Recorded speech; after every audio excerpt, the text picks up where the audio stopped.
So Dan, Hey Nick, how are you? I'm good.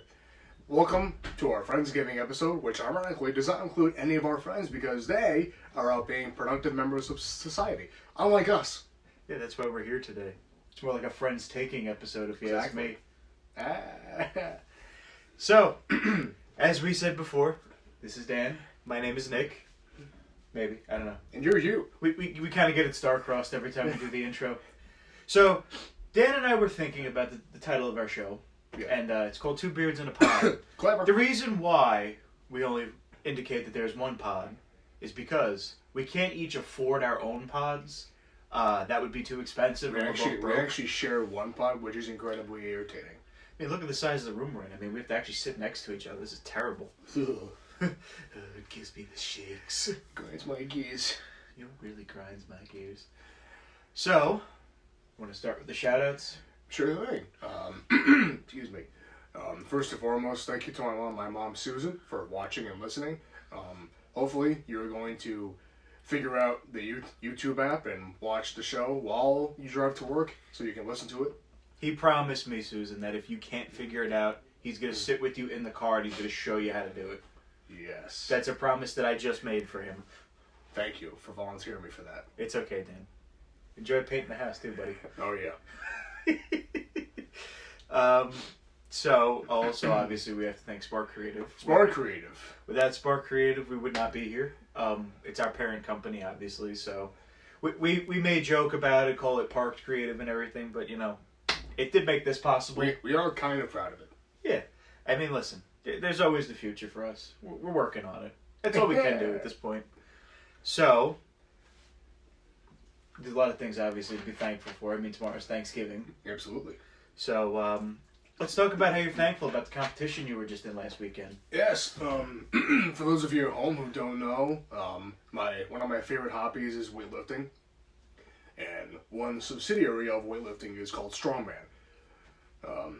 Yes, the Super Bowl, per se, of Strongman is the World's Strongest Man, which was started in 1971, but I won't go into the whole history of Strongman because very few people actually care, except for the people who were in it. Huh? What? Exactly. See what I'm talking about? I competed for the first time in Strongman on Saturday at my home gym, which was part of the reason why I signed up to compete in that competition. There was 5 events: the maximum 1 rep log press, the maximum 1 rep deadlift, the farmer carry, which, short explanation, it's 2 loaded implements with handles that you bend over and pick up and stand up with, like a deadlift, and you walk however many feet the event has, and the event distance for my competition was 50 feet. We had to pick up 260 pounds per hand and walk 50 feet with it. Farmer not included. Farmer not included. Although some might say, what do you have to lift the farmer while you're walking? I was going to make that joke, but I avoided it. He made it, though. The 4th event was the circus dumbbell, a tribute to the old-timey strongman who would perform with circuses, who would take a really giant, really big dumbbell that weighed a lot and clean it from the ground to their shoulder and then press it overhead with one hand. Hey, Dan, did the dumbbell have a name? Nick. Nick was his name. Just for you. They can go a few different ways there, pal. It's a pretty tough event, in my opinion. The dumbbell has a 3-inch handle, which you have to hold onto with both hands, and then when you're up in the air, you can only hold it like this. Dan's used to holding 3 inches. Fuck you. Wow. You had to know that something like that was going to come about. It's a cheese wheel, man. Buying pants is the worst experience. It's awful.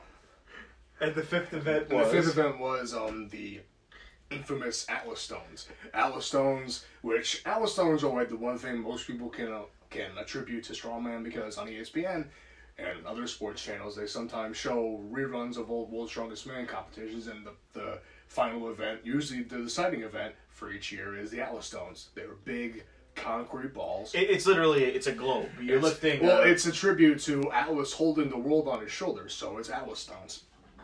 And typically, in strongman competitions, there's a 5-stone run. The stone can weigh as little as 200 pounds and can weigh as much as 400 pounds, and over 400 pounds. My competition, it was a 200. To backtrack, there were 5 weight classes. I was competing in the open novice division, which means it's your first time competing, or you haven't won the novice division yet. Right. And open means it doesn't matter how much you weigh. Like, I weigh in the high 280s at the moment. So I was competing against dudes who were around my size, and our Atlas Stone weight was 270 pounds. Okay. And we had to clean the way you pick up an Atlas. So essentially, you're cleaning your weight, basically, a little bit. Almost, yeah. The Atlas Stone's on the ground. That's where it starts. And then you bend over and you put your arms around the stone, so you kind of have to hug it. And then you perform sort of like a chest fly. You squeeze your arms together, and then you pick up the stone from the ground. You put it in your lap. Then you readjust your arms, and then you clean it to your chest, and then put it over a bar or onto a platform. He lifted it up and he put it down. Actually, I picked it up and dropped it. He lifted it up and he may have put it back down. Then I put it over the bar, and then it dropped on the floor, and then the ref pushed it back to me. The interesting thing about Atlas Stones is that you use a thing called tacky. Tacky is a paste made out of pine resin and pine sap.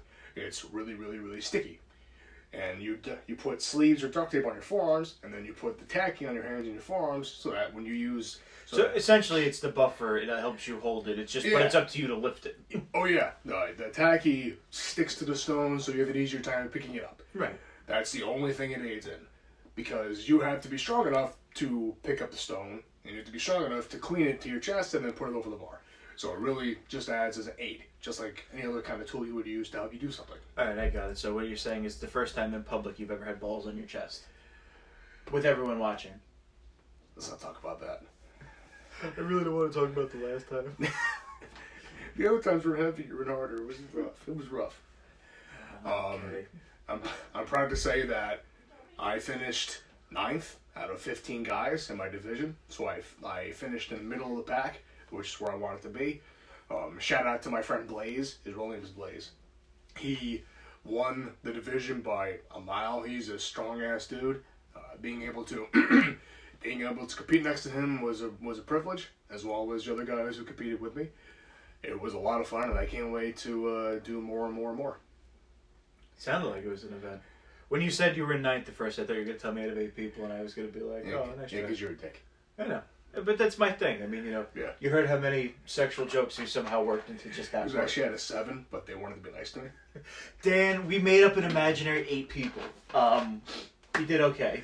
You did absolute shit last, but it's your first time, so we wanted to be a little nicer. So we want to make sure you're still paying for your membership. It's definitely a sport you have to pay to play. Oh, I mean, a lot of it's just with the equipment that comes with it, obviously, right? The tape, Well, not even that. It's like you have to pay. Also, speaking of Spark Creative, thank you to Spark Creative for sponsoring the cost of the competition, because one, I had to buy a United States Strongman Federation membership so I could be in the competition, and we also had to pay $65 to be part of the competition. So almost to be part of the United States Federation of Strongmen. Yeah. There's actually 2 federations of Strongman, United States Strongman and Strongman Corp. They facilitate all the events that happen around the country. I can't wait to find more next year and train for them as well. And with the main goal of winning a novice division and being able to compete in a national level competition. I mean, if you keep practicing, I can't see why not. Just got to be more careful with the balls on your chest and the 3-inch rods in your hand. I mean, you'll be fine. Gotta watch out for that shit. Especially in a gym setting. I mean, people are watching, man. It's a very hazardous sport. Yeah, I'd say so. You're lifting that much weight? My mom and my aunt, my mom's not so much scared of me lifting anymore because she knows know what I'm doing, and she just has sort of resigned to the fact that I'm not going to stop. My aunt, however, my one aunt, is very, very concerned about me lifting. And he always asks me, when I started doing actual strongman training, I had to practice lifting stones, and she was like, "Aren't you ever scared of falling backward?" I'm like, "I can't fall backward. The stone's in my lap. It's all forward facing." So essentially, he's not worried if it rolls back, crushes the nuts. No. Okay. As long as you don't have to live with that fear. I mean, that's probably the worst thing that could possibly happen. Like, I've seen a video of a guy who got the stone to a platform, and then he couldn't push it up, and it actually fell on top of him. Ow. There are videos of people experiencing the shit end of the stick with strongman. Like, you can get injured, and it's a very high-risk sport, but it's a lot of fun. Yeah, I mean, hey, to each their own. I mean, there's something for everyone. I like picking shit up and putting it down. I also like figuring out what I can pick up, what I can put back down. He likes massaging those big stone balls. Oh, yeah. Hey. I try to... So, moving away a little bit from the competition, I wanted to kind of get into the crux of what we wanted to talk about. Right. So obviously, we mentioned before, tomorrow's Thanksgiving. I hope everyone has something that they're thankful for out there. I mean, we have plenty of things, which we'll come to at the end of the show. But I also wanted to go back to an episode we did earlier. Things that we dislike and people that are the worst kind of people. And we wanted to give you a couple more that we've come up with over our time. We would also like to invite you to figure it out for yourself and leave a comment on the video about who you actually hate too. Listen, if you want to comment on the things we bring up, if you want to ever talk about new things that we can bring up in later episodes. Please don't be afraid to comment. Say hey, to express a concern, express a topic you'd like to hear talked about in the future. When we're doing live videos, express something you want us to talk about mid-show, because we'll be happy to just switch topics. And remember, YouTube, Beard TV, smash that subscribe button, man. Oh God, we're smashing the subscribe button. Let's wait till the video's over. Let's not be those people. Listen, we're gonna have the video posted by the end of tonight. I'm gonna have it cleaned up and edited. Be sure to smash that thumbs up button. Be sure to like and subscribe, share. We would just appreciate it if you looked at it and subscribed. We need views. We know that some people here are like, yeah, go. We don't watch it, so. Please. Just for Dan. Dan needs this. Please clap. This is Dan's Christmas present. We want to have people subscribe to YouTube because I can't afford anything. God damn it. Alright, so. You promised! Moving on to the things that we dislike the most. So, I think the first most important one, especially now, obviously, coming from a retail setting, from myself. Right. I'm sure you experience it on your side as a customer as well. The people that bring more than 12 items to an express lane. When it's clearly marked an express lane. I have 13. I hate that. I have 13. I actually am one of those people who will count the amount of items I have, and if I have more than 12, I will find it for a different register. Because it's just a decent thing to do. Like, I have more. But, I 13 seems like a slidable offense. I guess, but the thing is, when they bring notice to it, you could, if you had 13, listen, I'm not standing If you there, just put it on the conveyor belt. And you don't say a word, yeah, no, absolutely. I mean, that I could let slide. But if it's noticeably over, we're talking if you have 20, like a cart full of shit. A full cart full, that's, I think, the biggest problem. Especially, my place of work, our express lanes are these little carousel lanes that have the bags you return. Do people check out a literal car full of shit at the express lane? I can see, oh, there have been people. If you, cover the bottom of your cart, then... No, if it's a few things, it's... A lot of times, especially if it's not that... If it's busy, but, I'll have a smaller one, I'll tell the person to go over to Express. Right. I mean, I have no issue with that as long as it's not, if it's a $200-$300 order and I'm telling them to go to Express or they choose to go there on their own, you're kind of defeating the purpose of me having an Express lane. Right. Then you get the people that are upset... But the thing is, a lot of cashiers are kind of afraid to be hey, 12 items or less. No. Well, I mean, think about it. There's two people that got into a fight in the Howell and ShopRite. Can you believe that? At a ShopRite. In Howell, New Jersey. Yeah. It's okay. It's all over the news. We could say Howell. Just how little do you have in your day to be concerned about that? They got into a fist fight. Because the woman in front of the one in back... had more than 12 in an express lane. Now, I'm not saying that we would ever go to those extremes. I mean, there's a difference between disliking and disapproving and straight up punching, kicking, and biting not only the person that you're fighting with, but the woman who tried to break up the fight. Yeah. What did she do to deserve getting bit? She had the nerve to speak up. You should. Ow! Damn it. Going home. I'm leaving all my stuff. I can't do this. And the cue for okay, boomer. Okay, boomer. You can't bring that order here. Listen, Karen, your coupon's expired. You have too much shit in your car. Go somewhere else. Okay, boomer. I'm just glad it's over. Tomorrow's Thanksgiving. I'm not working. I have something that I would like to bring up that we just talked about. Whether you're at an actual merge or you're mostly it's at the Parkway Toll Plaza. Okay. Like, you know, people sometimes have a hard time remembering what lane they're supposed to be in. And if someone has their blinker on and I'm in the lane next to them, they're trying to get to, and behind them, I will leave a space open so that they can get in. Well, as long as they signal, of course. Yeah, as long as if they're signaling, yes. Right. But then I sit there with sometimes I even flash my high beams. It's like, here, go ahead, go in. Just do it, come on! But they don't. And then I go past them, and what do? They get in behind me. And I was like, well, why did I do that then? Why did I decide? That's what I get for being nice on the road. They ride your ass, they don't even pull your hair. I let you have a spot in front of me, but then you don't want that. So I go past you, and then you get in behind me. I don't understand it. Some people just don't know how to drive. I mean, in the grand old state of A Jersey. lot of people. Like, Jersey's the perfect conglomerate between Florida drivers and Pennsylvania drivers. one of the worst merges, like, the merge on the road before you get to my place.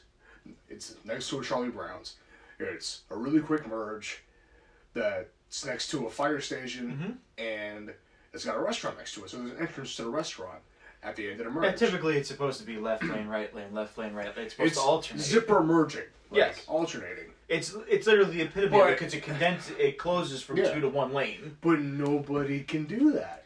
Oh, people have the whole, you're not getting in front of me, and the people are like, I don't know what I'm doing, I'm scared. And the people who are around them, it's just like, can we just go left, right, left, right, left, right, just one after another go? This was made for this. Come on. You could, but it's like, it's not even like it's really in a bad location. Like, it makes sense that it becomes 1 lane. Yeah. Because it's going from Brick Boulevard, which, my God, the traffic on Brick Boulevard is worse than Parkway traffic. If you get on Brick Boulevard between 4 and 6 p.m., you're dead. any given day, you're gonna spend an hour between the Stop and Shop and the Exxon before Church Road. You're gonna spend an hour there. I have. It's the I know worst. that Stop and Shop. It's like people like it's a big combination. It's a clusterfuck. It's a clusterfuck. People, the mass traffic of people coming home. Right. The people leaving Stop and Shop because there's 2 plazas adjacent from each other. Right. And people trying to leave, and the old people who are making the right turn at the intersection of Brick Boulevard, of Hooper Avenue, and Church Road, because Holiday City is up Church Road. Right. So they're all... Which is where the Social Security office is on top of it. So it's and plus the Exxon, people trying to turn it to the Exxon. And these people act like they're driving a tractor trailer. Well, it's true. Then the ones that get stuck in the third lane. The people who use the third lane to pass people and then try to get in the right lane after the light. And it's just like, what did you think was going to happen? Guilty, by the way. I've used the third lane, but I've never cut back in. I'll go through that parking lot. I'll make the U-turn and be low traffic. I cheat the system. Between the old people trying to make the right turn, and people just don't want to. People don't know what the gas pedal is nowadays. No. It's just like they just go about driving as they see fit, and it clogs it all up, and it takes like half an hour to get 20 feet. 20 whole feet. Me and my dad have the same exact opinion on this. The government should just commandeer the Exxon. The government should just eminent domain the Exxon, completely rip it out, make it into a right turn lane from away from the intersection, so people can just make the right turn. I mean, it's not the craziest thing I've ever heard. Heard crazier. They could just shut down Brick Boulevard and watch all And I'm just saying, if you're over the age of 70 and you're just kind of not really all that good at driving anymore, get somebody to drive you. Because, yes, you like your independence, but none of us else do. You're clogging shit up. Are you a firm believer in retesting? Yeah. If you're every 5 years after the age of like 60, you should get retested. Because I see more old people just like causing mayhem and almost accidents every day. Because Who's worse, newer drivers or old drivers? old drivers. Like at least new drivers are like half careful. Like old people are just driving as if they don't have to follow any rules. Like Route 70. Route 70 at past noon. Literally any time for the 12 hours from noon to midnight. Really the only time that Route 70 is good to drive on is after like 8 o'clock. But it's just like there's so many people. Like today I drove back. I was coming back from up north from Wall. And I had to go on Route 70 to get back to my dad's office. Mm-hmm. And it's just so many people on Route 70. And I'm like, it's 3 o'clock. What are you all doing? Well, it's the holiday. Then you gotta include the holiday traffic. I know that, but it's just like, there's so many people. And it takes like 20 minutes, a half hour to get from the Parkway overpass to the light at Airport Road. The first light after the Parkway on Route 70. And then, like, you don't go anywhere after, like, between... Route 70 is just awful. I fucking hate that. I hate it. You can tell you're very passionate about it. You know what?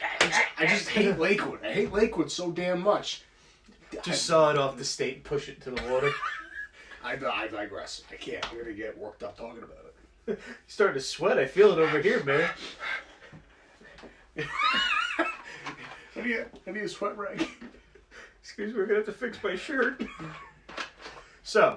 Oh, God. Before Dan has any kind of minor palpitations or stroke, let's move on to the next one. Okay. You kind of mentioned this one. I'll introduce it, and then you can explain it. We spent like 5 minutes talking about how shitty traffic is. So, what about Chads, Dan? Why do we not like Chads? It's just because Well, first of all, before we go on, tell everyone what a Chad is. A Chad is stereotypically a guy who has a, just like you look like a rich dude. You wear like pastel-y colored like button-downs. Sweater tied around the neck. Oh yeah. Like typically it's a light cooler colored shirt. Typically made by Lacoste. With a tinted, a muted, like, warmer orange, red, pink, yellow shorts with the fucking boat shoes. With the boat shoes. And they're usually little scrawny bitches. And their dad's probably a lawyer or a doctor. The look that says, if you hit me, my dad's gonna sue you. Yes. Why do you have to be like that for? Why? Just be like the rest of us. Just why? Just be poor like the rest of us. Well, they have the luxury of not being poor. Well, listen, I mean, is it really worth all that aggravation to just be like Well, they don't have aggravation, we do. They're living it up. There's no aggravation until someone gets them in the right way and just beats the ever-living hell out of them. Oh my god. Geez, $20, that's not bad. Get the perfect hair and the... Makes my skin crawl just thinking about it. What about people that drive BMWs? We can kind of group the Chads at that because they're probably driving a BMW. Oh yeah. Apparently, with people that drive BMWs, I don't have a problem with BMWs. I like BMWs. I know, because of all the stigma that comes with it. I can unattach the stigma from the car. Listen, it's the people. Not we've already talked about for 25 minutes about how bad the driving is here in the state of New Jersey, right? But then you got to add a BMW driver into that. They don't know what a turn signal is. They don't know what a stop sign is. I have to agree with you, though. The people who drive the BMWs are idiots. I don't even think it's a stereotype thing anymore. It's just, it's a known fact. If you drive a BMW, somehow you've forgotten what your turn signal is all about. It's literally just known at this point. There's no turn signals. I saw it once and I asked the guy if he was okay after that. Is everything all right? You're going through a divorce or something? Is everything okay at home? We're here to help you. Not really, but, you know. Then they always know where to be doing the wrong thing at the wrong time. They're in the left lane doing 40 miles an hour. You're driving a $70,000 sports car. Learn how to find That's one thing I accelerator. don't get. Like, if I had a nice car, like a car that's meant for going fast, I have a joke that like Obviously, gas ain't a problem. I would I mean, always be paying speeding tickets because if you drive a nice sports car slowly, nobody's gonna care. They're just gonna think you're an idiot. Right. But if you blaze past everybody in the sports car, they're like, "Yo, what the hell was that? I think that was a Mustang. That was cool." I mean, not even to go fast, but just make the example. Yes. No one's going to be looking at you if you're driving this nicely done up. I just to go with the example of BMW, like, you know, you paid 80 G's for it, but, you know, it don't go anywhere. It's all show and no go. Like, to bring a few things together, the older guy who's got a classic car, it's a classic sports car, Yes. but insists on going like 50. Oh, God. Well, especially if it's like, it's made It's like, like, a muscle dude. car. You're not using it for its intended purpose.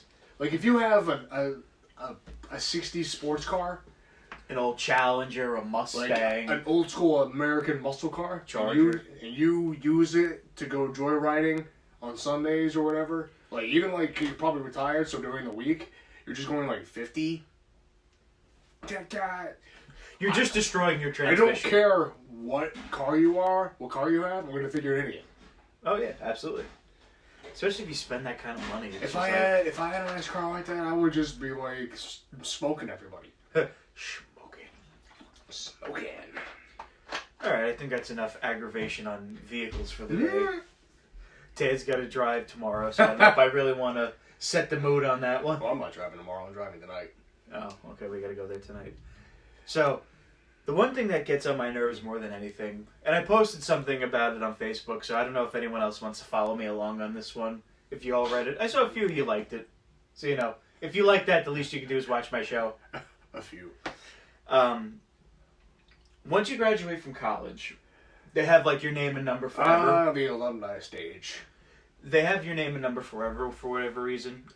If you knew I was taking loans while I was in school, clearly, unless you've gotten me a job, I've got nothing. And Which you haven't, by the way. And it seems to be at least once a month, if not more. I'm just going to say the generic, say about once a month. I have an email in my email box from them just about every month. Yeah. We have this coming up. We thrive With on your your generous generous gift. donations. Generous gift. Dude, you took money from me. You already made $50,000. How much more money do you want? And we understand that it's a canned email.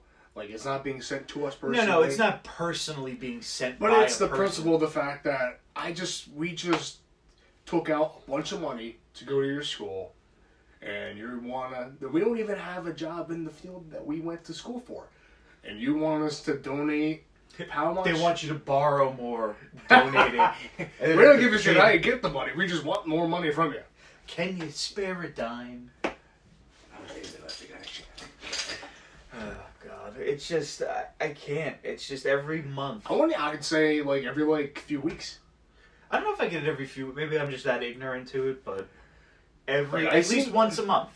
You know, due to we need this. Every other email from Monmouth is either like, "Hey, guess what? This is going. Guess what's going on at school." I don't care. Hey, this is coming up. We could use a donation. Hey, no, Hey, no, I don't care. we don't want to donate anymore. We made a $50,000 donation. Some people have made double. Some people have made triple. Listen, our loans help pay for something, so you shouldn't have spent it all at once. Listen, with the school that probably has close to 100,000 people in attendance, I would have to say at least 100,000, if not more. You think Monmouth's that big? Why not? They have 5 different areas of study. Any given semester, 100,000 people. I mean, I could be just... That's a more. lot. That's a lot for you in a big school. But don't forget, too, there's different sessions. Not everyone goes every day. I'm just talking about live attendance. I mean, I'm gonna figure this out. Hold on, he's going to the Google. All you boomers should know about the Google. I'm debunking your joke. God damn it. Come on, type faster.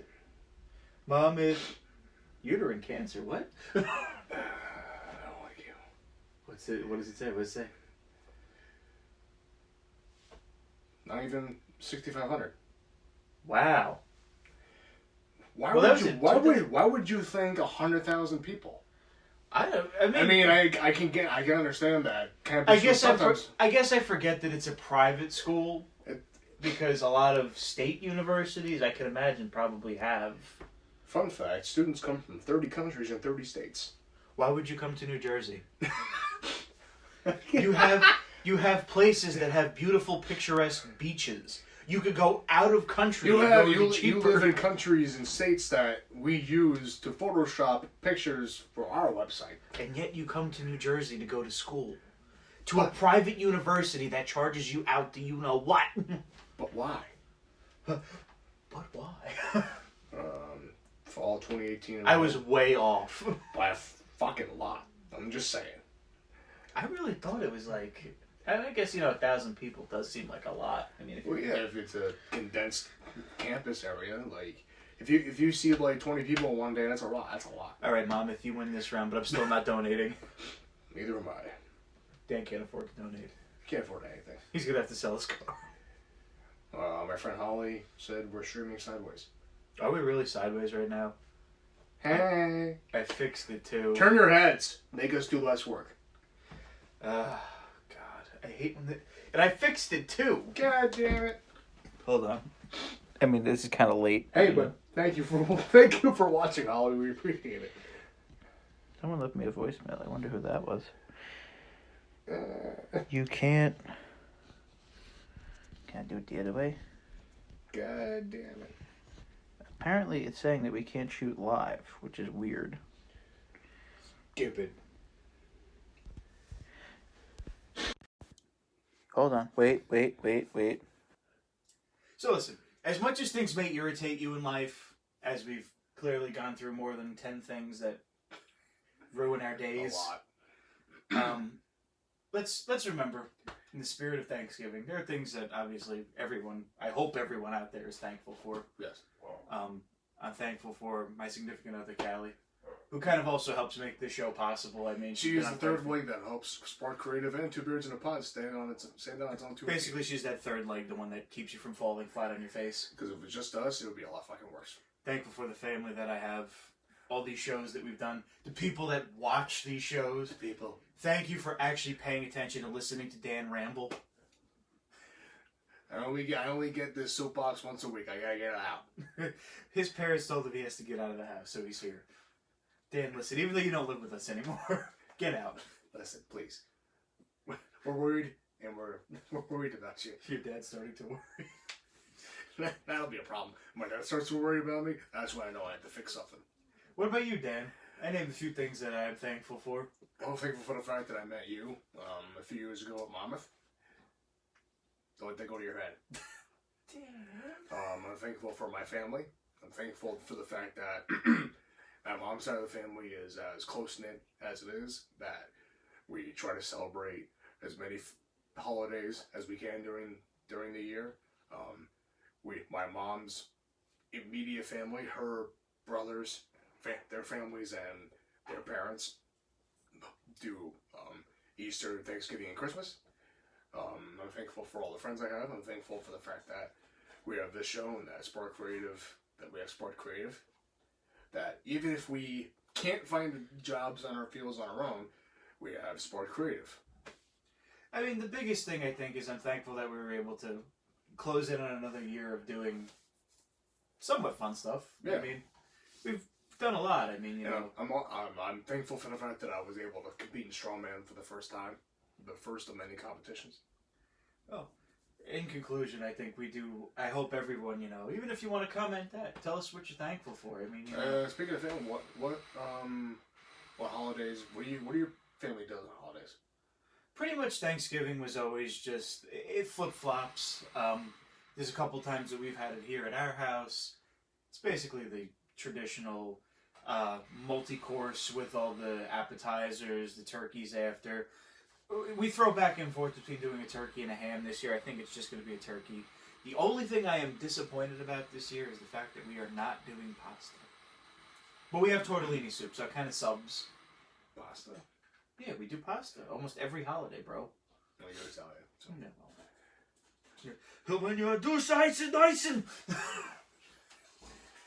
We just have the typical Thanksgiving stuff. Dan power lifts the turkey into the oven first. And just go, yeet! Dad has to wrestle it in the backyard My dad sets up the fryer, and then he's like, "All right," I just shoot it like a 3-point shot, and then the fryer explodes. There's a big fireworks show. It's fun. It's huge. Big family tradition. Yes, every year they do this every year. And then we actually deep fried turkey in the not setup. I've heard that deep fried turkeys come out very good. Oh yeah, if you know how to do it. My dad does a mean deep fried turkey. One year, my grandparents hosted 40 people for Thanksgiving. And we did 3 different turkeys, 3 different ways, and my dad deep fried one of them. It's pretty cool. It was good. Well, I know one thing that Dan is not thankful for: the fact that he is still single. I see. I tied that into the end of the show. There it is. So everyone, we'll be coming up with some new content, obviously, in the next couple months.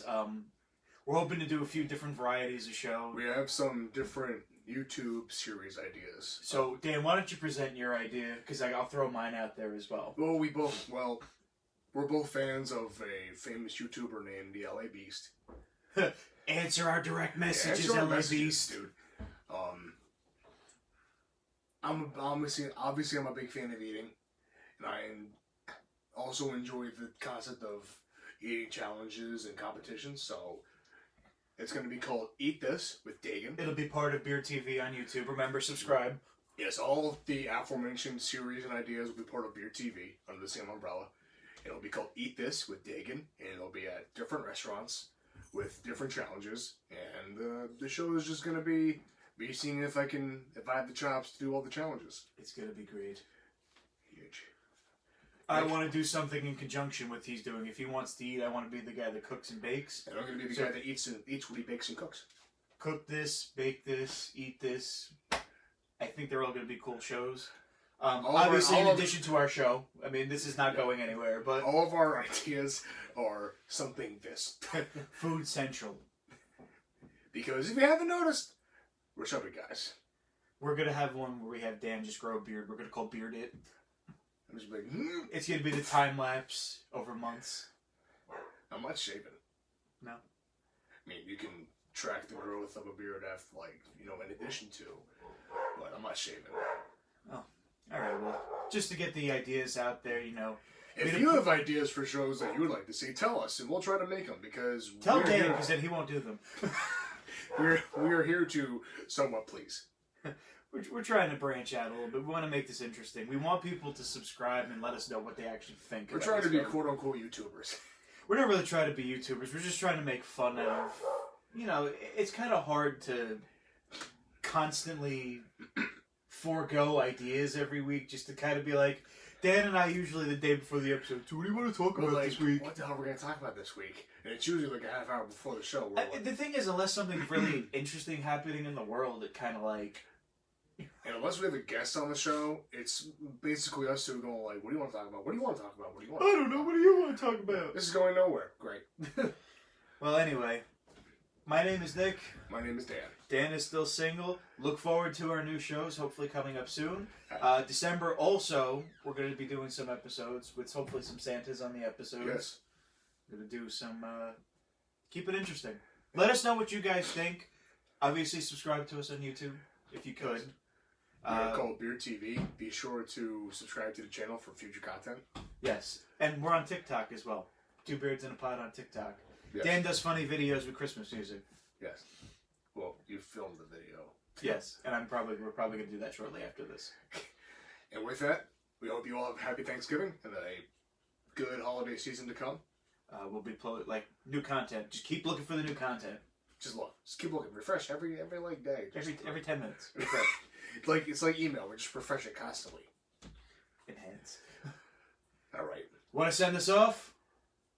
With what? The ending that you've been telling me that you want to do for 2 weeks now? Oh, wait. And we hope all of you have a good day. Remember, LA Beast, answer us. Answer. You caught me off guard. With what? You're the one that keeps saying, I really want to do that.